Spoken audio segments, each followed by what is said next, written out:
the interest in mining locally as far as history goes. I think what we bring is sort of the, here we are doing it again. We are history in motion all over again.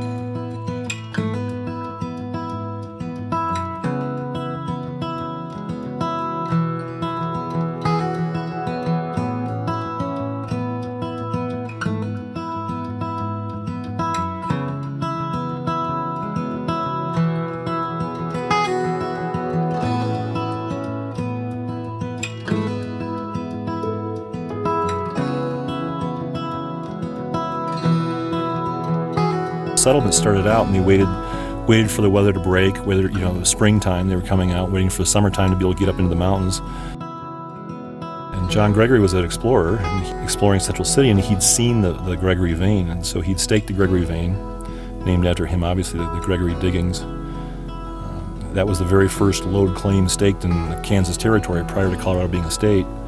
The news of that traveled fairly quickly, that there's gold in them there hills here in Colorado. And this is long after the California gold rush, 10, 15 years. The people started moving in so rapidly. It was a huge gold rush for the area. Tens of thousands of people moving in where there had been no white men before.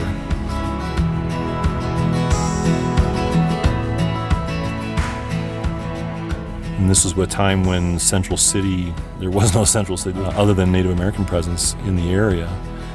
As the white folks were coming through Colorado, and most of the trails to California went north or south of Colorado, not through the Colorado Rockies.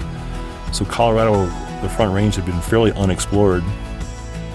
My great-great-grandfather came to Black Hawk for the gold rush, and he came here obviously for the promise of work, which is what everybody did. Came from Maine.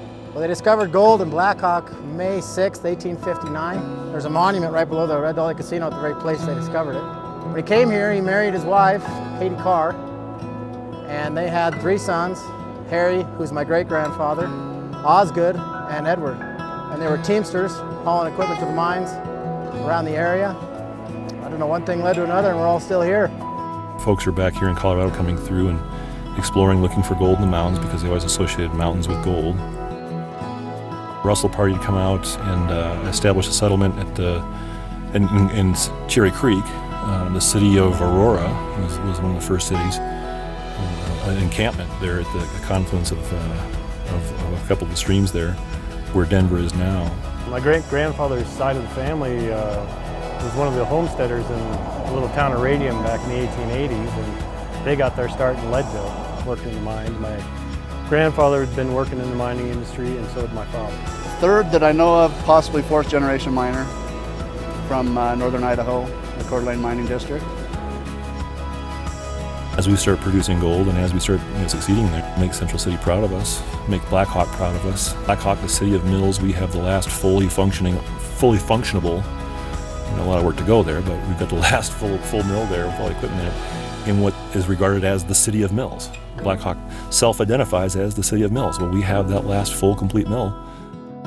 There's a lot of interest in us rehabilitating a historic building. The State Historic Preservation Office has been supportive of our work there and is confirming to the Division of Reclamation, Mining and Safety that the site is indeed a historic site.